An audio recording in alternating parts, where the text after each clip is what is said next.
They came to Earth yesterday. You just don't remember.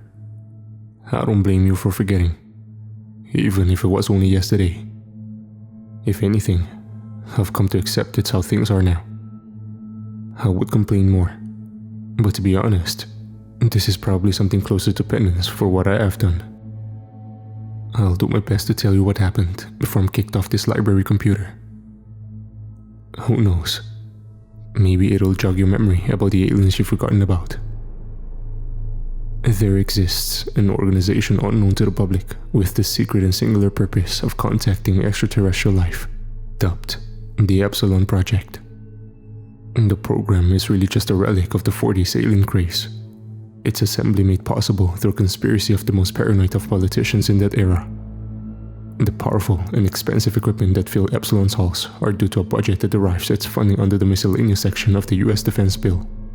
You didn't think those Tomahawk missiles really cost $1 million a pop, did you? The decades have gone by, and no one's the wiser. To really understand why things turn out the way they did, you might have to understand what Epsilon was. At Epsilon, we didn't just look through telescopes searching for refractions of light caused by hydrocarbons suggesting the mere possibility of life on a planet. That's an admirable strategy, one based in a science we understand well too. But honestly, it's akin to using a magnifying glass to find a specific grain of sand at the beach. What's familiar to us humans is also barely visible on the vast canvas that is knowledge of the universe. Instead, our methods were referred to as purposefully exotic. Behind closed doors, our lead scientists conducted experiments that nobody fully understood other than them. You see, us secondary staff got pieces of the puzzle, a single test tube to fill, a dataset to crunch, but never the full picture. It didn't take a genius to see what we were doing was of dubious legality, and the gossip around the office often revealed disturbing information. One guy mentioned having to vet a group of people for an experiment. People? For an experiment? No one in the break room had any idea what you would have needed human test subjects for at Epsilon. But I guarantee you, whatever test was conducted wasn't FDA, ACA, FBI, or any combination of letters approved. Besides the occasional rumors though, no one said or did anything. The one very golden rule at Epsilon was silence. For a simpler diagnosis, I had to refer to Ken's name for us, Crackhead NASA. Obsessive about a single purpose, often unproductive and unhinged from reality. We're also expensive, Ken would add. Like a crack addiction. Anyway, my name is Isaac, and I used to work with him. Pleased to meet you. Sorry for what we've done. Those of you who have had an event in your life filled with regret will know what I'm speaking of when I talk about the numb hell. It often occurs when you're alone, and often when you're tired. Or perhaps another person would find solace in the quiet. You find a screaming silence. For me, it's during those times I am transported to the day I helped kickstart the invasion of Earth. It was 7 PM in Epsilon HQ, and I was staying late again, watching Ken finish analysis of what he called the most promising coordinates yet. To be clear, each new set of coordinates was the most promising yet to Ken. Contact with alien life! Ken boomed. We sat alone in his cubicle, and other than his own echoing voice, the light tapping at his keyboard was the only sound in the office.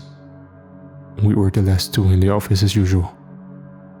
Ken, just saying it out loud doesn't mean it'll happen, I said tiredly. Trying is one thing, but getting this excited every time? I'm practicing for when we're at the podium announcing our discovery, he replied, swiveling to face me with an impish grin and a wagging finger. And anyway, don't say that too loud, or we'll be out of a job. Every day, I get a random assortment of planets to create biological profiles on. After some analysis, I sent the latest, most promising results to Ken, who then uses his own classified method to attempt to contact extraterrestrial life. Oh man, getting fired. That would be a dream come true. I turned and yelled into the empty office. "Let me out of here!" Ken chuckled, giving a final press on his keyboard before springing out of his seat. "Regardless, we'll see when the results come back. Who knows? It could pay us a visit tomorrow." I smiled, grabbing my coat off my chair. "I'll never get how you have so much energy doing this job. It must be whatever goes on back there." I motioned to the sealed doors that led to a corridor containing each lead scientist's laboratories and secret experiments. Referring to the lab was a pointless joke I did with Ken, and he would always politely, but per protocol, totally ignore how I acknowledged its existence. Doing a whole lot of work for no significant results is how I got my PhD. And anyway, you're one to talk since you're still here too, Isaac. Maybe you're more motivated than you let on. I shrugged. "Didn't you promise a Christmas bonus for every alien found? I'm here for the money."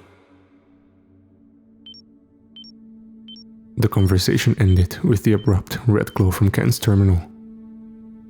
I tried to read the text on the screen, but Ken had immediately dashed back to his terminal, blocking the screen when he did so, his back to me. What's up? Are we getting the bonus?" I spoke. Ken didn't react to my words, still hovering over the terminal. He quickly switched to his phone, rapidly swiping down to refresh a browse page. "Isaac, I need you to check the news," Ken muttered. "What?" "Go check the news in the break room. Go!" Ken, raising his voice, was all the signal I needed. I ran over to the break room, snatched up a remote, and tapped the power button as I pointed it towards the TV. The channel was already set to the news, but the quality was terrible on the break room TV. Massive fire in downtown Manhattan blared the fuzzy broadcast. The impact of the meteorite and the resulting fire have already caused untold damage, officials announce. "Oh." Ken had followed me into the room just then. "They're saying it's a meteor." I had never heard his voice so flat before that moment. Ken was chipper, even in the most stressful of situations. "Ken, what is going on?" He shook his head. "No, if it was a meteor, then we would have anticipated it. We would have caught it on its trajectory before it landed." I came up with various explanations. Perhaps we had missed it, or our tools weren't sophisticated enough to catch all the possible meteor trajectories with Earth. Ken's response was muted, filled with silent nods. He never stopped looking between his terminal, his phone, and occasionally the break room TV. Ken and I didn't sleep that night, and the rest of the staff ended up being 24/7 on call, sleeping at their desks between monitoring and analyzing the destruction from afar. But the more information we gathered, the greater our concern grew. First, it was clear that the fire was highly unnatural. Even with nothing flammable to burn, it would spread.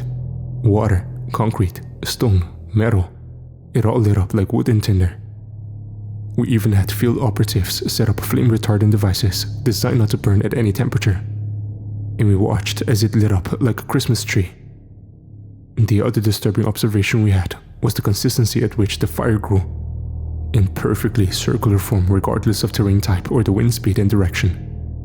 We observed and recorded as the physical laws of nature were casually ignored in front of us, and in the end, we had no less questions and no more answers. Then, one day, the fire began to recede. The way it looked, it was as if a giant invisible hand began slowly turning down the heat on a stove, having finished cooking its meal. Puzzled firefighters mixed with the raucous cheering of crowds. Then, the meteor stood. The first thing I realized was that the alien was humanoid. Long, thin stalks resembling legs held up a blobbish and comparatively smaller torso. Its arms were similarly oversized. They hung down to where its knees would be if it had them. Shockingly, its overall shape resembled a big-headed, black-eyed alien from science fiction with a couple of notable distinctions. The first was that it wasn't some little bugger. It was half a skyscraper size. The second, well, that's a bit harder to explain. Dimensionally abstract and clearly beyond the limit of human observation. Its skin would appear gray initially, but shift form, transparency and color, constantly forcing one's eyes to adjust to different distances and to spectrums of color that didn't feel fully observable to the beholder. This interaction, we found, went beyond just our ability to see, as viewing the alien for even a short amount of time invoked high amounts of stress and disorientation. The longer you looked, the more damaging and lasting psychological pressure you were exposed to.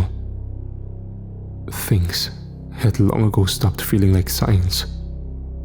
One of our leads theorized that its skin was allowing us to peer into other dimensions.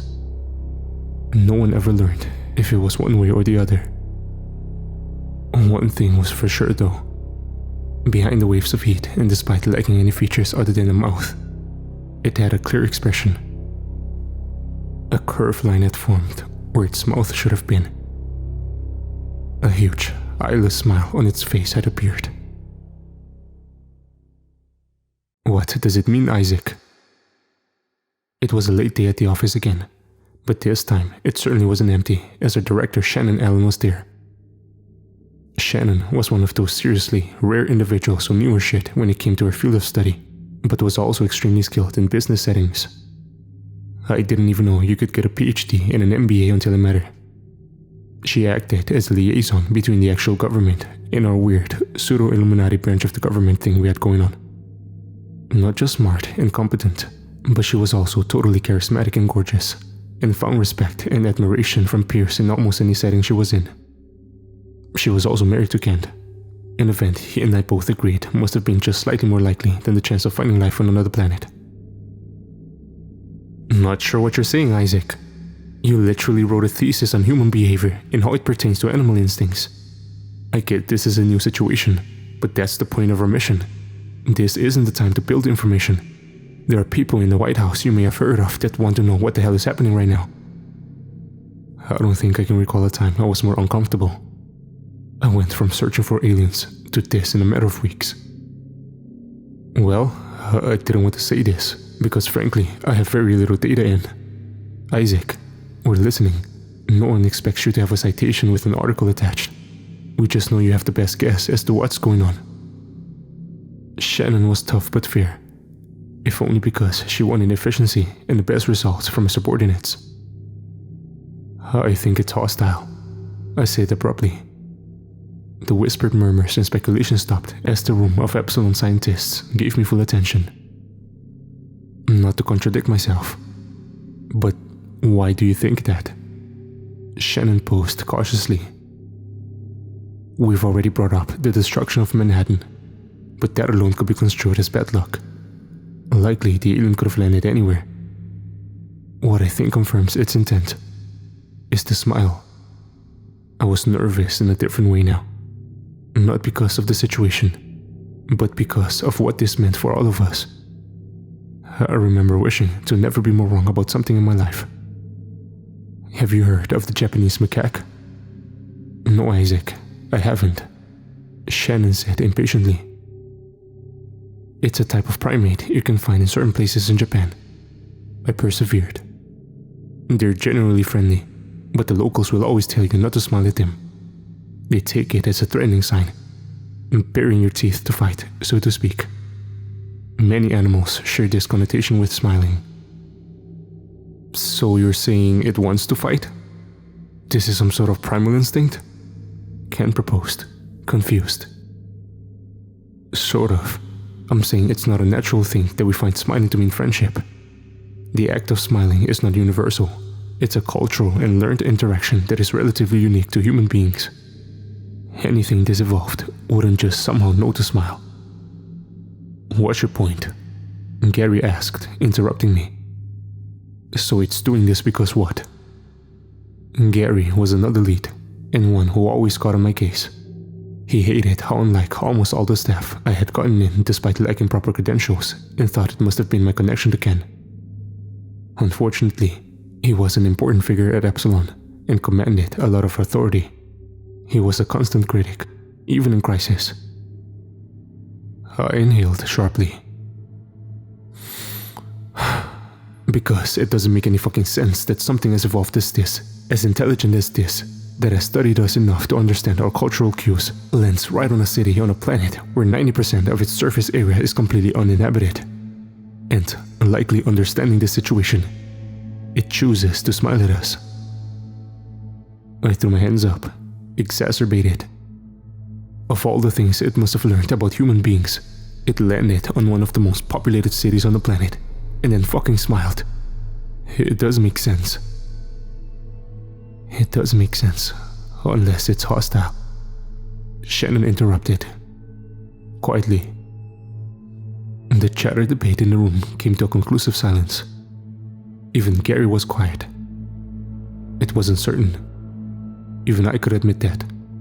But the logic was undeniable. It was the simplest explanation we had. And the most likely. Occam's razor is a bitch like that. We didn't have to wait long to know for sure. Hey! Hey, something's happening. We heard someone yell from the break room. The team quickly crowded into the room, staring at the tiny rec room TV we had. We watched, helpless, as world leaders from across the globe began approaching the crater where the alien had landed. Presidents and dictators, they all wordlessly assembled despite the desperate pleas of their cohorts who tried to pull them away to no avail. I can't fully explain to you how evolved it was. We really didn't have a chance in hell. Its biology had at least several millennia of a head start on ours. And as a result, the alien had extensive telepathic and psychophysical abilities. In short, the alien could make you a passenger in your own body, a witness to the actions you commit. Mind control. Though no one wanted to say it out loud. It could also physically manipulate objects with its mind, effortlessly moving many different objects at once and at will.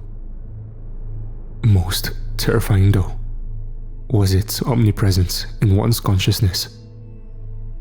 As simply as reading a book, it could invade your thoughts, determine your deepest intentions and secrets, and even edit these at will, deleting memories, adding motives. With enough attention, it could rewrite your personality. The first thing it made them do was strip their own clothes off and bow to it. They gathered around it, shuffling through rubble until forming, yes, a perfect circle around it. Then it just burned them all alive. Just set them on fire. No gasoline or anything. It was as if it snapped its fingers and it turned into balls of screaming flames. Easier than that even. The unfortunate cohorts that followed him ran over themselves, trying to escape. And these ones, it was more creative with. Some had blood gush out of their eyes, nose and mouth. Something have exploded within their skulls. Others ran away frantically, before suddenly tripping and twitching before ceasing all movement. I saw some have their limbs and appendages physically ripped off, as if by invisible fingers and hands. That was the last of it. Before the broadcast cut. No one said anything. All that bullshit about animal and human behavior. It was obvious what the alien was doing at this point. This was how it told us. It owned us. This was how it said. Yes, you were right. I'm God. And I hate you. Anyway, the last thing I remember, I could swear I saw its fucking smile widen on the crackly television during the close-up. I thought that night, before I slept, that it must have been my imagination. That what I saw wasn't the beginning of something worse, but just a horrific accident. Later though, Ken would confide in me that he saw it too.